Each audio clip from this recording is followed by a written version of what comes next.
l'agneau assis sur le trône, soit la gloire, la louange, la puissance, la force, les siècles des siècles.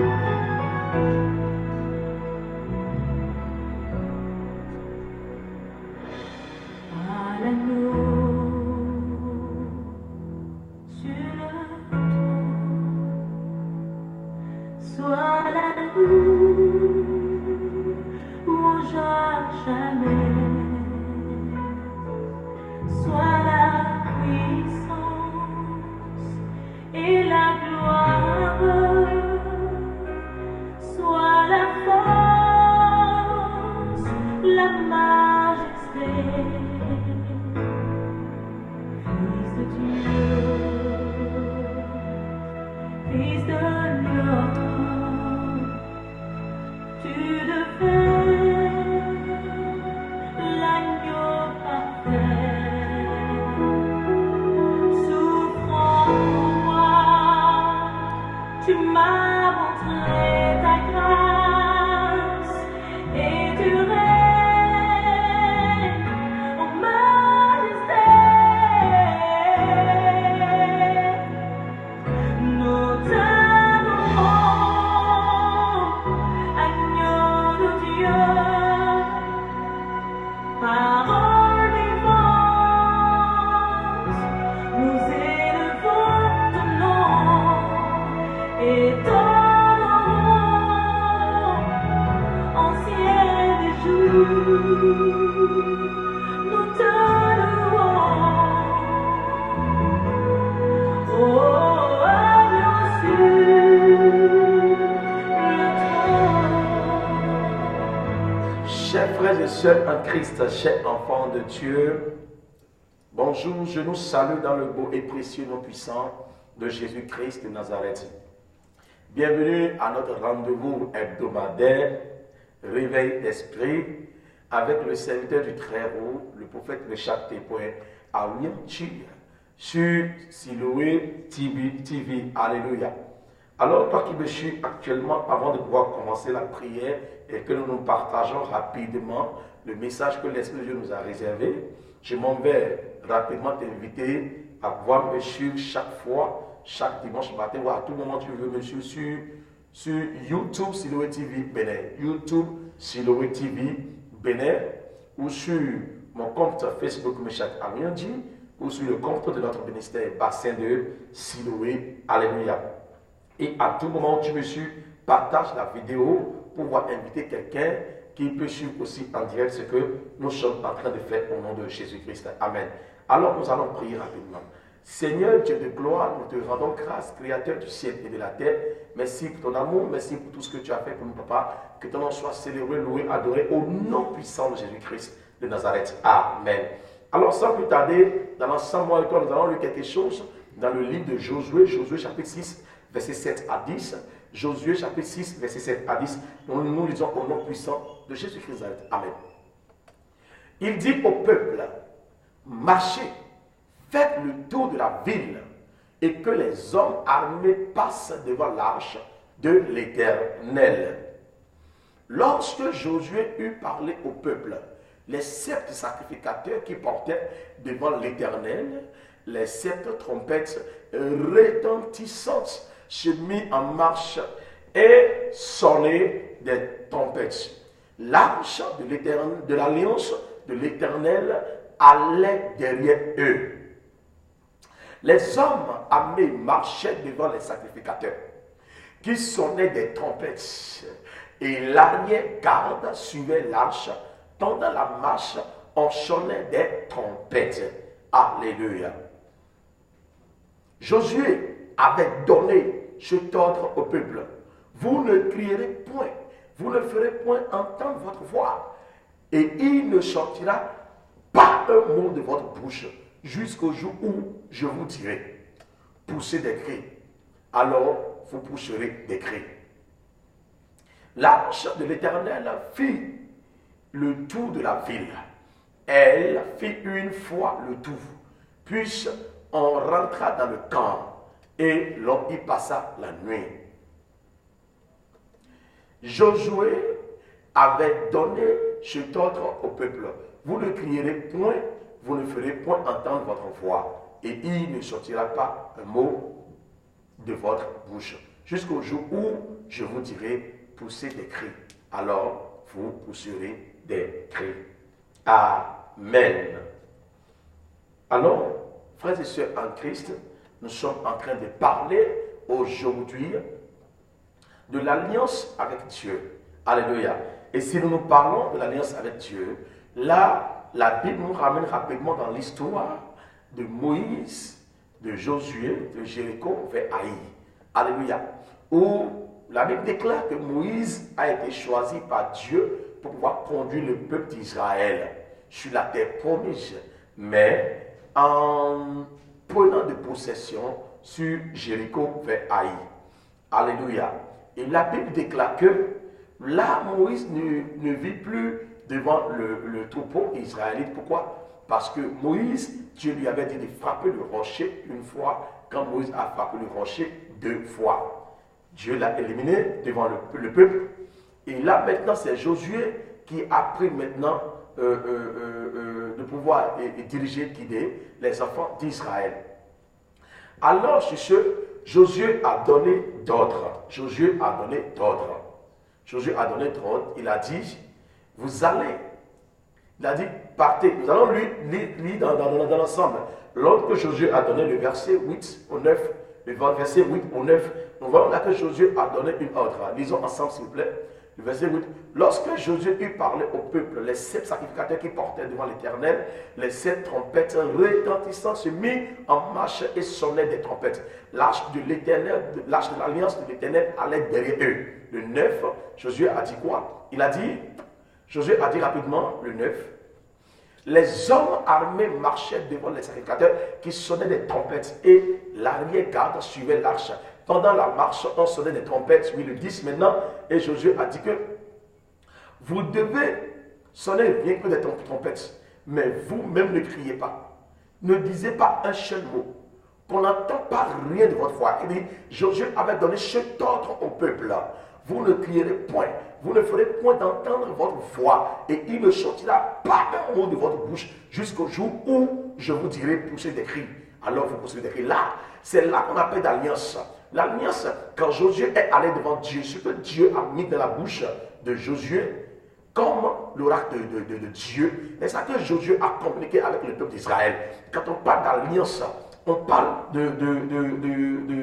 d'échange entre soi et son partenaire. Alléluia. Quand on parle d'alliance, on parle d'échange, de prescription, quelque chose mis en place, qui doit être respecté. Alléluia. Josué a donné l'ordre. Une alliance est conçue à base d'un ordre. S'il n'y a pas d'ordre, il n'y a pas d'alliance. C'est à travers le respect d'ordre entre soi et son partenaire que l'alliance grandisse, que l'alliance évolue. Et là, rapidement, nous voyons que Josué ne les a pas envoyés en l'air. Mais non, Josué a dit sonnez des trompettes. Il dit, vous les sacrificateurs, vous allez faire le tour. Maintenant, sonnez des trompettes. Il dit que personne ne crie. Josué avait donné ce ordre au peuple.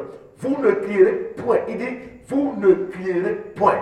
Alléluia. Vous ne ferez point entendre votre voix. Et il ne sortira pas un mot de votre bouche jusqu'au jour où je vous dirai. Et si moi et toi aujourd'hui, nous voulons être agréables à Dieu, écoute-moi très bien. La Bible déclare dans le livre d'Hébreux, dit, or sans la foi, il est impossible d'être agréable à Dieu. La foi, c'est un ordre, c'est un ordre. La foi est l'alliance qui est entre nous et Dieu. Et dans le livre de Romains chapitre 8, il dit que ce qui nous condamne, c'est l'Esprit Saint qui donne la vie. Donc au moment où moi et toi, nous avons laissé l'Esprit Saint et nous voulons aller chercher la vie ailleurs, l'alliance entre nous et Dieu, entre nous et Jésus-Christ n'évolue plus. Alléluia. Et si nous prenons les 10 commandements a été une alliance que Dieu a bâtie entre les enfants d'Israël et Dieu. Au moment où les enfants d'Israël ont commencé par faire du désordre. Au moment où ils ont commencé par désobéir à la voix de Dieu, quand Moïse était allé devant Dieu pour aller parler avec Dieu par rapport à ce qui se passe au milieu des enfants d'Israël, la douleur qu'ils subissaient. La Bible dit qu'avant que Moïse n'arrive, les enfants d'Israël ont déjà taillé un veau, donc ils ont commencé par adorer, commencé par offrir des sacrifices à ce veau. Là, Dieu était obligé de mettre une alliance. Les 10 commandements, c'est une alliance. Et si nous revenons maintenant dans le Nouveau Testament, si nous revenons dans la grâce avec Jésus-Christ, la grâce que Jésus nous a donnée, Dieu a mis une alliance en place pour nous dans le livre de Matthieu, ce qui nous rend riches. Une alliance de la richesse. Il dit heureux, heureux, heureux, heureux, heureux, heureux, heureux, heureux, heureux, heureux. C'est l'alliance que Jésus a mis en place entre nous et Dieu. Il dit vous êtes heureux quand on vous insulte à cause de moi. Vous êtes heureux quand on vous fait ci. Vous êtes heureux. C'est une alliance. Donc sans l'alliance, il n'y a pas d'évolution. Sans l'alliance, rien ne marche. Nous devons franchement nous mettre en alliance avec Dieu. Comme les gens du monde se mettent en alliance avec leurs idoles, patati patata. Alléluia. Donc, Dieu s'est mis en alliance avec Josué. Josué s'est mis en alliance avec les sacrificateurs, les gens qu'il a envoyés en mission. Alléluia. Et Josué a envoyé combien de personnes? Si nous prenons le verset 2, nous voyons combien de personnes Josué a envoyé en mission. Nous sommes tous dans Josué chapitre 6, verset 2. Nous voyons combien de personnes Josué a envoyé en mission. L'Éternel dit à Josué, vois, je livre entre tes mains Jéricho et son roi, ces vaillants soldats. Alléluia. Ces vaillants soldats, faites le tour de la ville, vous tous les hommes de guerre. Faites une fois le tour de la ville. Tu feras ainsi pendant 6 jours. Pendant 6 jours. Donc nous voyons là que Dieu même a donné l'instruction, l'ordre à Josué. Dieu a dit à Josué que les enfants d'Israël ont fait le tour. Les hommes dit, faites le tour de la ville, vous tous les hommes de guerre. Il a dit que les hommes de guerre ont fait le tour de la ville de Jéricho pendant 6 jours. Pendant 6 jours. Et s'il faisait 5 jours, l'alliance n'a pas été respectée. S'il faisait 3 jours, l'alliance n'a pas été respectée. S'il faisait 4 jours, l'alliance n'a pas été respectée. Mais non, s'il faisait 2 jours, l'alliance n'a pas été respectée. Mais il dit, vous allez faire le tour de la ville pendant 6 jours. C'est là que l'alliance entre Josué et Dieu doit être respectée. Josué, lui, vient vers les sacrificateurs. Lui, il les explique maintenant. Voilà ce que Dieu a dit. Maintenant, pour que moi je puisse réussir la mission que mon chef, mon Dieu m'a confiée, moi je vous dirai maintenant, vous allez faire le tour en chantant de trompette, mais ne criez pas. Alléluia. Et la Bible déclare que Josué a envoyé 3000 personnes. Il a envoyé 3000 personnes. Si nous prenons le verset 6. Le verset 6. La Bible dit que Josué a envoyé 3000 personnes. Alléluia. Josué, fils de nous, appela le sacrificateur et leur dit, portez l'arche de l'alliance et que 7 sacrificateurs portent 7 trompettes retentissantes devant l'arche de l'Éternel. Alléluia. Là maintenant, nous voyons que les sacrificateurs, Josué les a dit que 7 sacrificateurs doivent porter 7 trompettes bien retentissantes. La trompette qui va bien sonner. Donc il faut des vrais trompettistes, il faut des guerriers qui vont sonner cette trompette, mais sans avoir fatigué, sans avoir se branler devant les rues du diable. Parce que Josué connaissait très bien quand on dit Jéricho, quand on dit Aïe, ce qui est là. Josué connaissait très bien. Nous parlons de l'alliance avec Dieu. Alléluia. Maintenant, la Bible déclare que quand Dieu les envoie pour exploser Jéricho, Aïe, Dieu les a donné l'instruction. Il dit quoi? Allez exploser la ville. Mais ne prenez rien de cette ville. Ne prenez rien d'eux et rentrez avec vous, avec ces choses. Non. Ne prenez rien. Ne prenez rien. Vous allez juste exploser la ville et vous allez rentrer chez vous.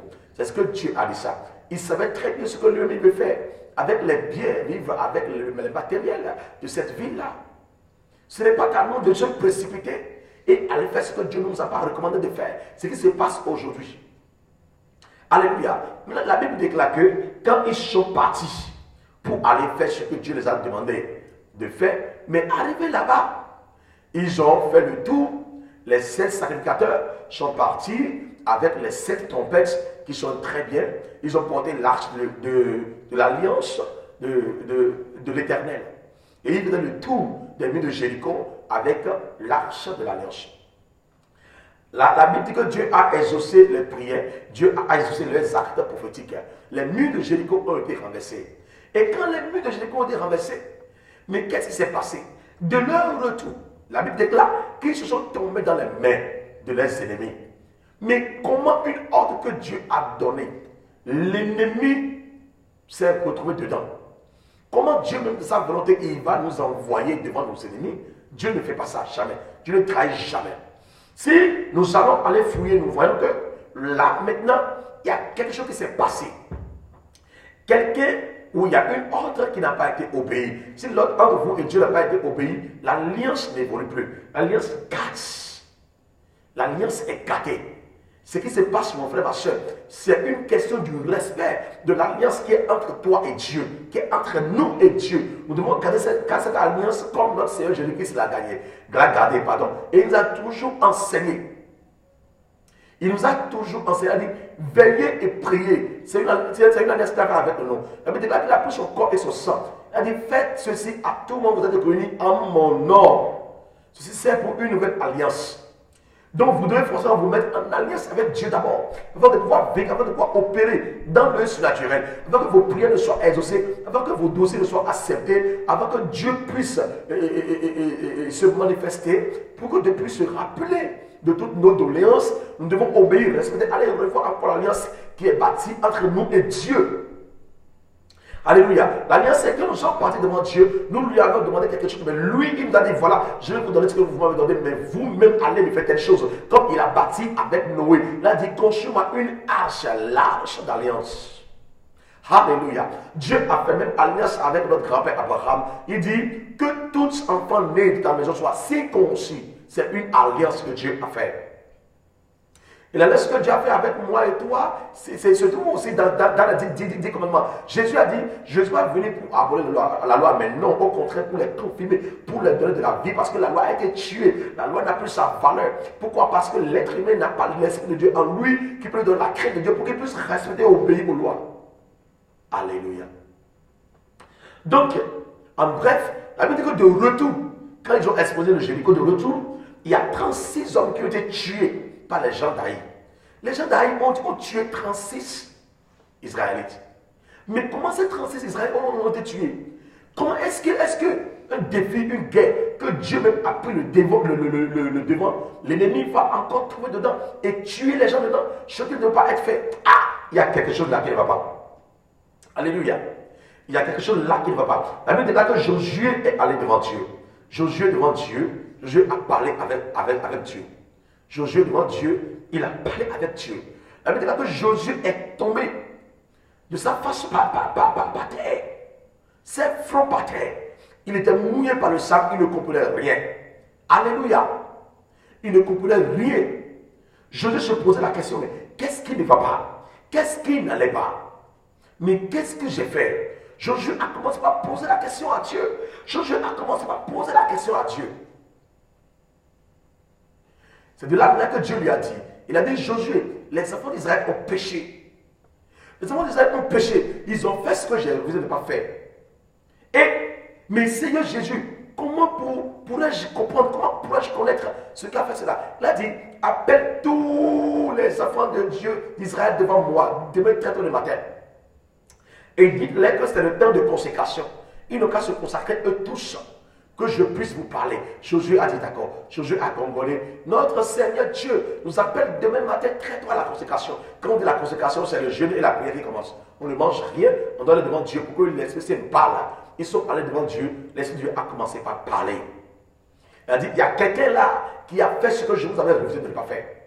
Ok, fouillez maintenant parmi les gens, cherchez la personne est là. Chacun d'eux ont commencé par prêter serment. Si c'est moi, tuez-moi. Si c'est moi, fais ci. Si c'est moi, fais ça. La Bible dit que Dieu même a donné l'ordre. Celui dont on va trouver cette chose dans son sac, ou celui avec qui on va voir ça, on va le tuer. Parce que lui, il a donné l'opportunité aux ennemis de pouvoir intégrer la maison de Dieu. Chers frères et sœurs en Christ, la Bible dit que malheur soit celui par qui le diable a pris pour atteindre le peuple de Dieu. Malheur soit celui par qui le diable a appris pour pouvoir atteindre la bergerie. Si l'alliance est toujours fidèle à Dieu, l'ennemi ne peut jamais trouver de la place et intégrer dedans. Alléluia. Pourquoi tu fuis devant ton ennemi? Tu fuis devant ton ennemi parce que tu n'obéis plus à l'alliance qui va te donner de la force, à l'alliance dont Dieu va donner l'ordre à ses hommes de pouvoir te soutenir. C'est pourquoi ton ennemi aujourd'hui t'atteint facilement. Alléluia. Pourquoi Dieu n'exauce plus tes prières? Dieu n'exauce plus tes prières parce que tu n'es plus fidèle à Dieu. La Bible dit que quand Adam et Ève ont fait ce qui ne plaît pas à Dieu, Dieu les a chassés. Avant, quand Dieu appelait Adam une fois, Adam répondait, oui Dieu, Mais quand Adam a péché, il faut qu'on l'appelle plusieurs fois avant qu'il écoute la voix de Dieu. Donc le péché met une barrière entre soi et Dieu. Le péché ne fait pas avancer l'alliance. Alléluia.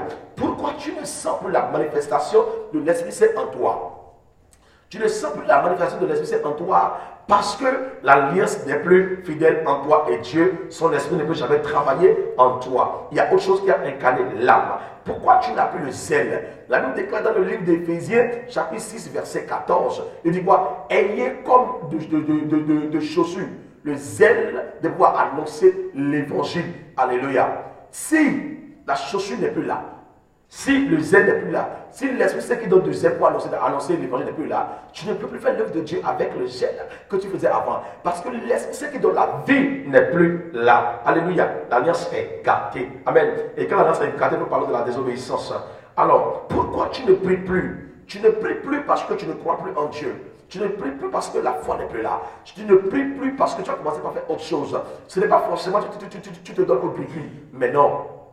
Mais tu ne fais plus de recours au livre de Deutéronome chapitre 28, verset 1 à 13. Tu ne fais plus de recours à cela. Pourquoi toutes les portes du bonheur sont fermées? Toutes les portes du bonheur sont fermées parce que tu n'as plus la crainte de Dieu en toi. L'autel de Dieu n'est plus en toi. L'autel de Dieu en toi, tu ne lui as plus donné de la valeur. Tu ne lui as plus donné, je ne sais pas, de la hauteur, de dignité qu'il faut donner à l'autel. L'autel de Dieu en toi. Alors, chers frères et sœurs en Christ, rapidement, je m'en vais nous rappeler une chose très importante. Et que notre adoration, c'est une alliance avec Dieu. Notre prière, c'est une alliance avec Dieu. Notre fidélité, c'est une alliance avec Dieu. Notre offrande dîme, c'est une alliance avec Dieu. Tout ce que nous faisons pour pouvoir se communiquer avec Dieu, c'est une alliance. Donc, à tout moment où tu es découragé, à tout moment où tu as cessé de faire ces choses et tu ne fais plus là, sache que l'alliance n'est plus fidèle à Dieu. Comment nous allons faire pour ramener l'alliance? Comment nous allons faire pour ramener l'alliance? Comment nous allons faire pour que Dieu puisse nous faire miséricorde? Alors nous avons besoin de Jésus-Christ qui a été agneau immolé pour nous, pour ramener l'alliance entre nous et Dieu. Alléluia. Si tu peux accepter Jésus-Christ dans ta vie comme ton sauveur personnel et unique, l'alliance entre toi et Dieu va revenir à sa place. C'est pourquoi Jésus a dit, tout ce que vous voulez demander à mon Père, demandez-le à mon nom. Il a dit, ce qui veut aller vers le Père, qui ne peut pas aller vers le Père. Pourquoi? Parce qu'il est agneau immolé. Il est une grande alliance par laquelle nous pouvons prendre pour pouvoir venir vers le Père. C'est pourquoi il a dit, je m'en vais vers le Père pour vous préparer une place à la droite du Père. Alléluia. Alors toi qui m'écoutes actuellement, je t'invite à pouvoir revoir ton alliance avec Dieu en acceptant Jésus-Christ dans ta vie comme ton sauveur personnel et unique. Alléluia. Et je déclare pour toi que ton esprit puisse avoir de réveil spirituel, de réveil d'esprit, pour que les choses marchent normalement pour toi. Que Dieu nous bénisse. Amen. Je vais prier pour toi. Abba Père, créateur du ciel et de la terre, je prie pour mon frère, ma soeur. Je prie pour mon papa, ma maman. Je prie pour ces frères et soeurs qui viennent écouter ce message merveilleux que tu viens de partager avec nous. Que ton nom soit célébré, que ton nom soit élevé, que ton nom soit magnifié. Père, je te rends grâce et je prie pour la vie de ce pays. Abba Père, merci beaucoup parce que tu es avec nous. Et je prie pour la famille de notre papa général Renard Planquet qui ne vit plus avec nous charnellement dans ce monde. Notre papa qui t'a servi en esprit en vérité. Notre papa qui nous a donné du réveil. Notre papa qui nous a impacté avec ton évangile. Il t'a plu, Seigneur, de ce que tu le rappelles vers toi. Papa, accepte-la dans ta maison. Accepte-la à la croix de Jésus-Christ de Nazareth. Et que le feu qu'il a allumé en nous demeure toujours en nous. Au nom puissant de Jésus-Christ de Nazareth. Amen. Alléluia. Alors je me rappelle toujours que nous sommes au sein du ministère prophétique de la parole, de délivrance, de louange, d'adoration, grand bassin de Siloé, palais royal de sa puissance. Nous sommes toujours au Bénin, Cotonou, à Papa Gangodo, l'avant qui est en face de l'école primaire publique. Je t'invite de venir participer par la grâce de Dieu à nos cultes que nous faisons tous les dimanches matins de 9h00 à 13h, tous les lundis midi 45 à 14h, tous les mardis de 9h à 14h30 pardon, en langue, et tous les mercredis soirs de 18h30 à 21h l'enseignement, tous les vendredis soirs de 18h30 à 21h, soirée prophétique, déclaration prophétique, et tous les derniers vendredis du mois, nous faisons une grande veillée de prière et nous profitons de l'occasion pour pouvoir t'inviter à notre grande réunion que nous avons le 31 décembre prochain. La personne de Dieu va se manifester. Merci beaucoup, soyez bénis, bye bye.